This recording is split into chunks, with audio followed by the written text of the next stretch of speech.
Mimi nashangaa. Sasa hii nimeona picha nyingine last week. Watu wamepiga picha wanasema ati audacity of hope. New dawn. Sasa Rigathi Gachagua ndio new dawn in Kenya. Jamani bana. Unajua saa nyingine mimi nataka hata Yesu arudi haraka.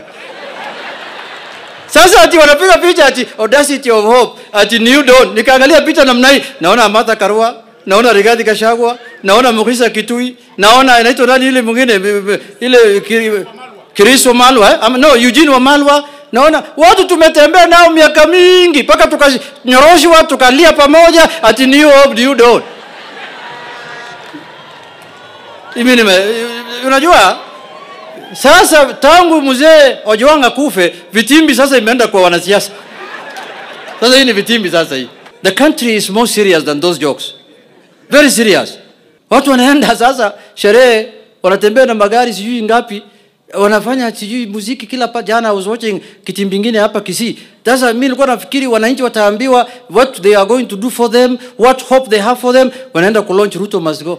That one you don't need any launching. Unaweza sema tukiwa Nairobi kwa microphone. Watu wameshasema mpaka wamechoka.